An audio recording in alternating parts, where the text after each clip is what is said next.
Well, Rob, it's good to see you here again today. Good to see you too, sir. I'm excited about our conversation. We're going to be talking about how an employee to an entrepreneur, that ownership journey. And maybe real quick, tell us a little bit about yourself. You're from FMJ and a lawyer at FMJ, and you're focused on what areas specifically? Yeah, so I'm in our corporate group and specifically focus on M&A, mergers and acquisitions, and do a lot of people help a lot of people move from sort of employee to buying a business is a big part of what I do, actually. So you actually do this quite a bit. So from that perspective, one of the things that I want to talk right about is this mindset shift idea. Part of the issue is, as you go, like I'm a president, right, and I'm an owner, and so this mindset shift that I go from doing the tactical work every day to actually becoming more of that ownership mindset, that entrepreneurial mindset.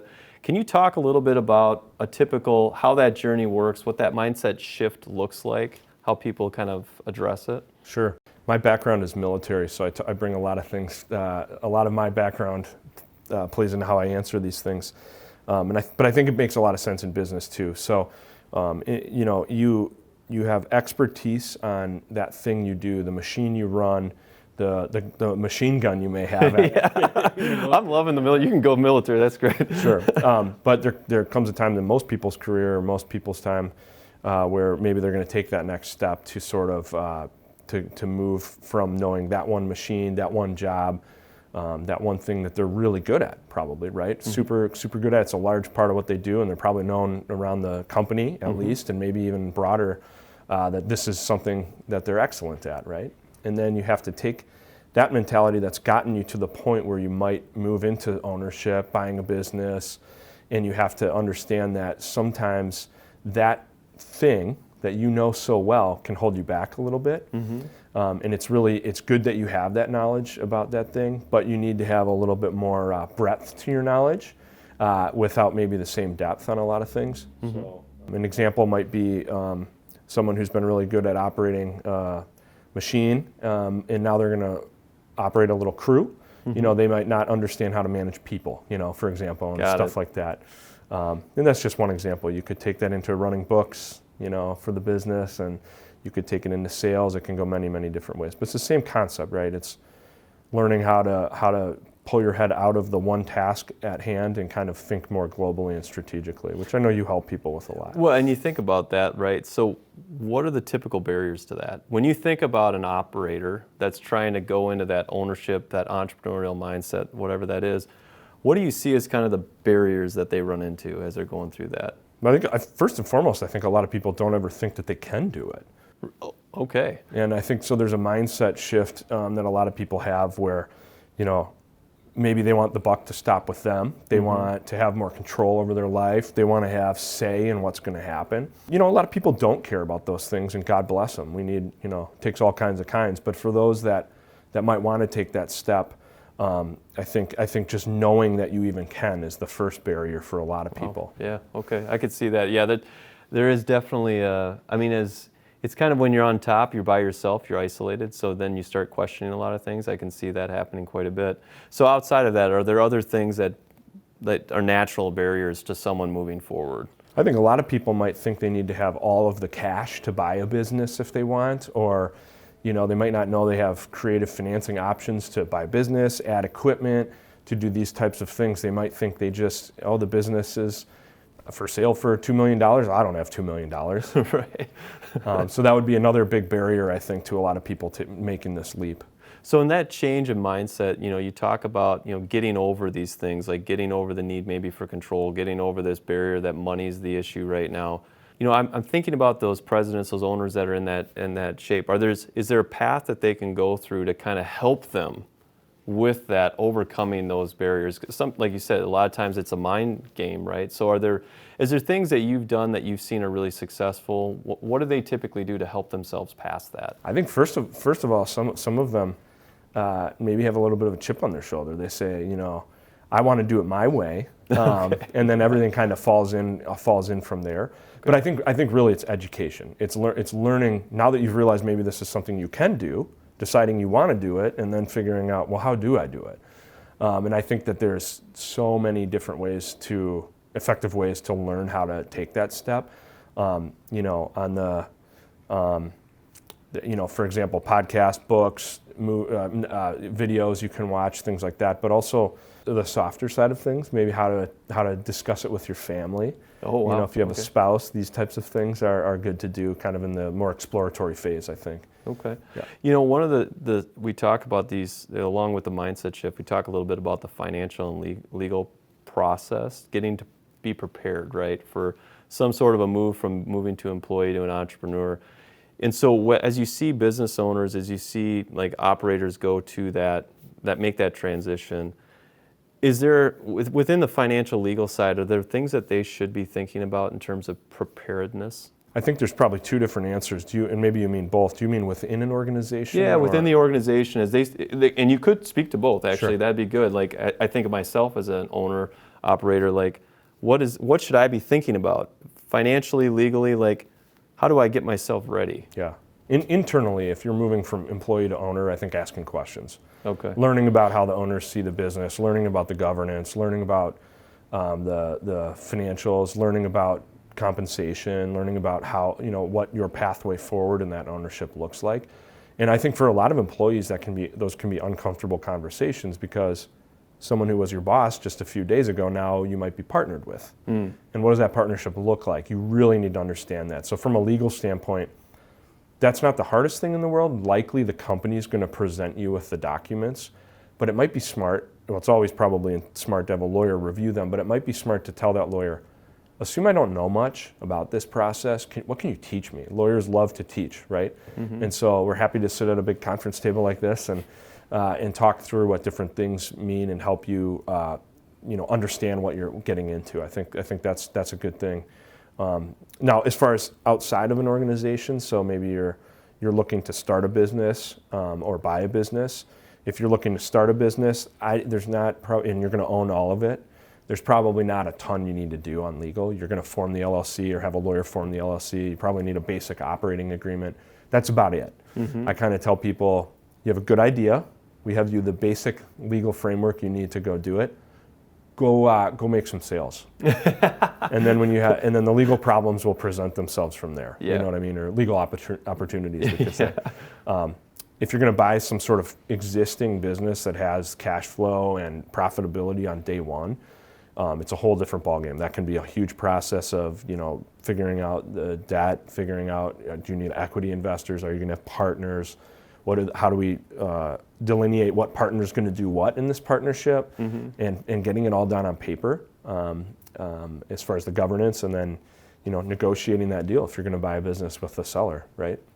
And so a lot of these things, as we're talking through them, you might look at this, the people listening might have a couple different vantage points. You might be somebody that's in a business that is looking to potentially buy it from the current owners, but you don't have any ownership today.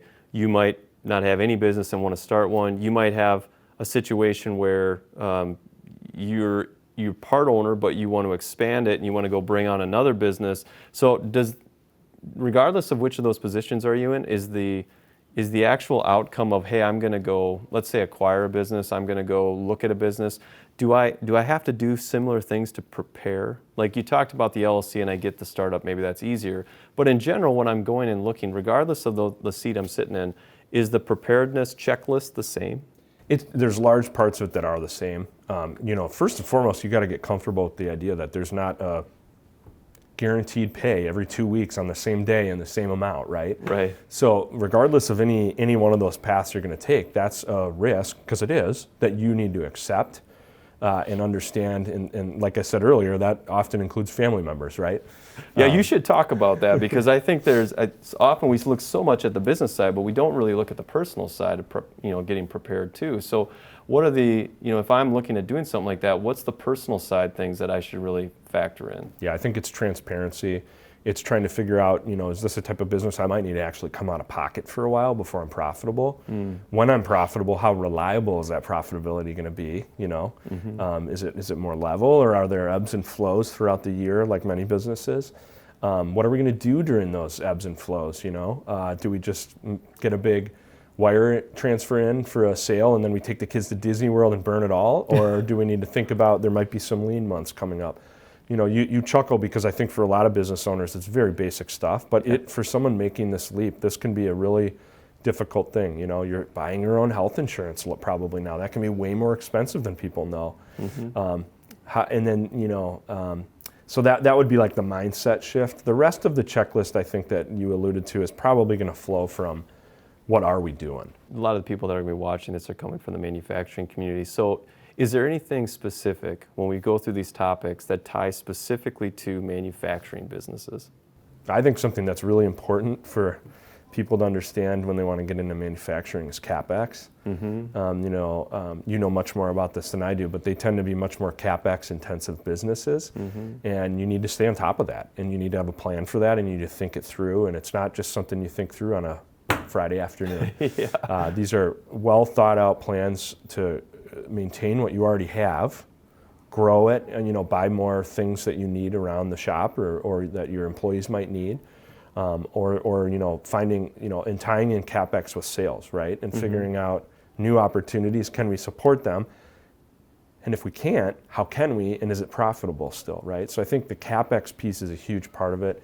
Another thing that I think that I would talk about is the basic understanding of accounting and bookkeeping. No matter which of the situations you're in, Correct. right? Like Correct. that fundamental, you've got, I mean, at some point you have to have a general working Correct. knowledge. Yeah, Correct. for sure. You know, and if you're stepping into, like you asked, a manufacturing company, you know, how do we deal with customer deposits? How do these molds sit on do they sit on our balance sheet? These types of things, right? And are those things that make or break businesses? Yeah. They do. You know, these are really important things. But I also want to always weigh that against this fact or idea is that we want, you know, as a country, we want people to buy businesses. We want people to want to advance their career and step into ownership. We want people to take these steps. So a lot of that might sound daunting to people, but there are ways to learn it all or find the experts that can help you. Yeah. But I think just punting completely, for example, on accounting would be a stupid mistake for anybody. Yep. You got to understand the basics in those types of things. And then one other thing that I think just couldn't be more important, and this goes back to some of the military stuff I was talking about, is very often if you're an outsider who's going to buy a business, you maybe didn't grow up at a machine shop, right? You might be coming from high finance or from, you know, an accounting firm, or you were at private equity, right? I think those people, sometimes they need to understand, how am I going to approach the workers here? Because they might be living a completely different life than you. And in the military, there's an officer enlisted divide, you know, just by its nature. And you have to understand that when you're an officer, that the dynamic in the room changes a little bit, sometimes for the better, sometimes for the worse. Yeah. And the enlisted have to, you know, it's a balance, and you have to make sure you're not, you have to make sure that if you're the high finance guy, that you're not hiding in your office. Yeah. Walk the floor, talk to people, get to know them, show that you care about the machine they're operating, the life outside of work, right, a little bit. Without, in the military, we would call it fraternizing. That doesn't mean you're at the bar on Friday night having drinks with everybody all the time. You might do it occasionally or annually or something like that. But that tension, those things are just things that people stepping into ownership might not think about a lot, especially if you're coming from an employee role into ownership at a firm that you also then have to turn around and lead some of the people that you maybe were equal with a couple of years ago. So it's funny you bring up leadership. So in the last few weeks, I read Extreme Ownership by Jocko, which is great. But what was so telling was as he was going through and describing leadership in some of the worst potential situations you could ever deal with from a leadership standpoint, just how much of that is understanding and admitting and being vulnerable that you will never know as much as the people on the floor, and being okay with that. Correct. And I love that you brought that up, because when you move into that more of an ownership away from operator, move into the ownership away from employee, getting really comfortable with that everybody in the building knows more than you is actually a big move, because otherwise you can micromanage and actually drive things into the ground. So that's awesome. I have a really, like, to go back to a military example on that. So if you are an officer who is, I'll just use a personal example. I was on a deployment, on my first deployment, and we were reinforced with a mortar tube, platoon reinforced with a mortar tube and a machine gun section. And every single person in that platoon knew more about their weapon than I did, right? But I had to know enough about these weapons to properly employ them. I don't even remember some of the weapons now. The mortar tube, I guess it was a 60s, I think. 60 mortar tube. It did damage, we're good. That's right. Well, here's the max effective range of that weapon system, right? Yep. So you needed to put your guys in a position where they could employ those weapon systems against a bad guy, right? And if you put people in the position to succeed, they don't care that you don't know what this little switch on the side of the machine gun does perfectly. You should have an idea. But that idea, I think, really translates well to management and business of you should expect that the people, the junior Marines, they were for me, the employees, understand that machine gun, understand that press better than you. You need to put them in a position to succeed operating that system or that press or that machine. Yeah, you and I can have a long conversation on leadership. That's awesome. So let's shift gears a little bit to peer groups. You know, one of the things you talk about in preparedness is that group of people around you that are helping you, right, through the process. And so from a peer group standpoint, is there a role to be played for peer groups or for a circle of influence or whatever you want to call it around you in these kind of transitions or getting prepped?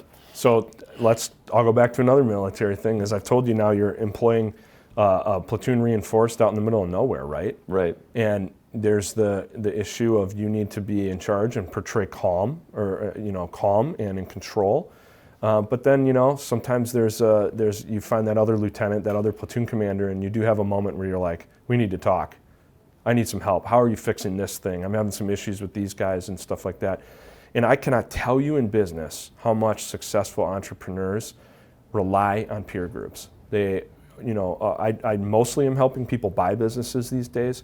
I do a lot of sell-side work, and our firm does a lot of sell-side work. And almost categorically, in that process, it comes out that a successful entrepreneur who's having a liquidity event that's maybe life-changing money will say that one of the most important things they had was a peer group along the way. So you might be operating a business in Sartell, Minnesota, and you might be the only shop in town that does anything remotely close to what you do, but there's a guy in Winona who runs something similar, or a gal down in Red Wing that runs something similar. And it might be adjacent industries, so you're not sharing the secret sauce. But getting together with those people, I would say the vast majority of successful entrepreneurs that we have that, so they can go there and sort of let their guard down and be more humble and try to learn about how they might solve some problems that probably go across a lot of industries. Can you share a specific story? I mean, you can leave the names out or whatever, but give an example of where you've seen someone successfully transact or go through that transition where they've gone from, maybe it's a manufacturing company, something else, where they've gone from employee to owner. I mean, plenty. I mean, this is, we'll close several dozen purchases of businesses this year, buy-side deals for people who are doing just that. And a large number of those are manufacturing businesses. And I think it's the one comes to mind from a few years ago. Yeah, I have a good one that comes to mind. So a few years ago, we helped someone buy a business where it had a very nice seller note. The seller believed in the business and wanted to help along the way. The guy who was buying the business was a little younger. He raised a little bit of money. The seller and him really hit it off, and they had a good relationship. And the business was, I'm going to use round numbers, something like $3 or $4 million in EV. I don't remember the specifics. It's, and then it's now been years, a number of years, and this client reached out to me recently and mentioned that he was going to buy a competitor. This is a smaller part of the industry here, and along the way they've grown double digits almost every single year. And he was going to buy a competitor who didn't have a succession plan, and he was just going to write him a check because they've been growing the business so much, and he just didn't want to deal with the lender. So he was going to write him something like a $750,000 check, just to make sure we didn't have to deal with the annoyance of a lender here. And this gentleman was able to, I have distinct memories of him. He was able to, especially right after he stepped into ownership, he was at his shop. He had a night crew and a day crew, and he was at his shop at 4 a.m. every single morning for a couple years at the start, because he wanted to see the night shift off for a couple hours, and he wanted to overlap with the day shift. And it's not like he then left at 2 p.m. He was there until they shut down for the night. I think they only ran 2 shifts, if I remember. And so seeing that dedication in those first few years where often revenue might be a little static, maybe it even drops a little bit, all the while forging the relationship with the seller originally, who then became his top salesman, was just a really cool thing to witness over the course of years, and he's been very successful and moving towards, I think, selling the business here in the next couple of years. Thinking of the example that you just used, the manufacturing company transition, new ownership, all that. For that new person that came in, what were some of the greatest obstacles that they had to face, and how did they get through them? A few come to mind. The first is probably winning over the employees. I think there was something like 30 employees there, and that's kind of goes back to what I was saying, them seeing him present, them seeing him caring, them seeing him poring over the books, learning about the machines, learning about the process of the business over the course of what might have been 6 to 12 months, meant a lot to those employees. And how did he do that? That was in his heart, that part. He didn't have to lean on many other people for that. That was just in his heart.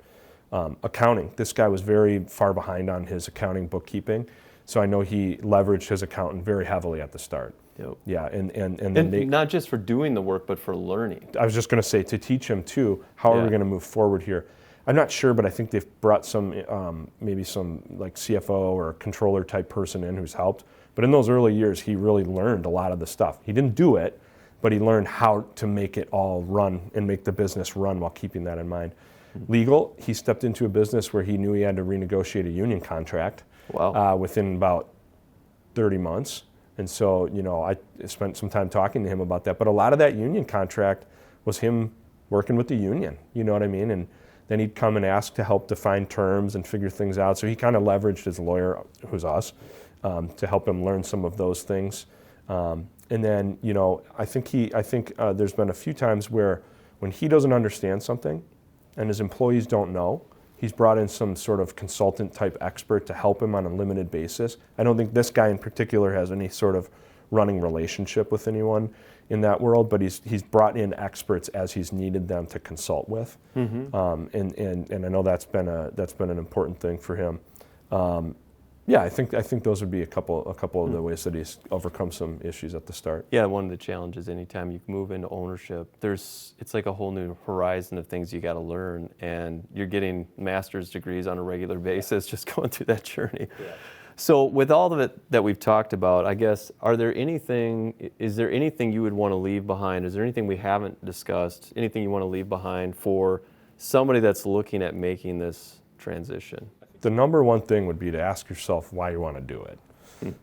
And I think a lot of the answers will flow from that. If you want to do it because of money, that will keep you going for a while, and it will not work forever. That's interesting. And there needs to be a little bit more of a why. Now, money can be a huge part of it, and for a lot of people that are successful, it's the number 2 reason. Yep. But you got to figure out that number 1 reason, and maybe it's influence in your community, maybe it's building a better life for your family, maybe it's you want to do something fun. You've had some early successes, and you want to do something fun, right? You got to figure out that why. And I think getting the consensus from the stakeholders in your life is important. Your spouse, maybe your children if you have them. Do you need to talk to other mentors and people in your circle that you really care about? I think those are things that are really important, because even if it's just your why, if you don't have the consensus of the people who care, that's not quite enough to go on. And you brought it up. So I'd be really curious. Like, you've seen a lot of these. You've had a lot of at-bats at these. Those that have that why, talk about why is that so important? Like, what happens if they don't? What's the fail? Like, I'm just curious, like, describe that a little bit more. Yeah, I think it's the overall ability to conceptualize failure as a learning process. I think people that have a true why, they can look at a failure as really just an iteration, something they tried and it didn't work perfectly, and they're going to iterate on top of that and try to build success, or back up and go back a step and try to figure it out from there. And I think that because they don't look at it as pure failure. Correct. They look at it as just a learning piece. Yeah, and maybe awesome. A long time horizon too. If you're on a short time horizon, often those failures can hurt you a lot more than if you're on a long time horizon. I think those would be a couple things. That's awesome. So With that being said, then I would just say that if anybody else has any other questions for you or about this topic, they'll be able to see the link and click through and get to us and ask questions. But just encouraging, if nothing else, that we need people to be doing it. We you said absolutely earlier, do. we need more people doing this. It helps grow the economy. It helps bring more jobs into town. So we need people to take the plunge.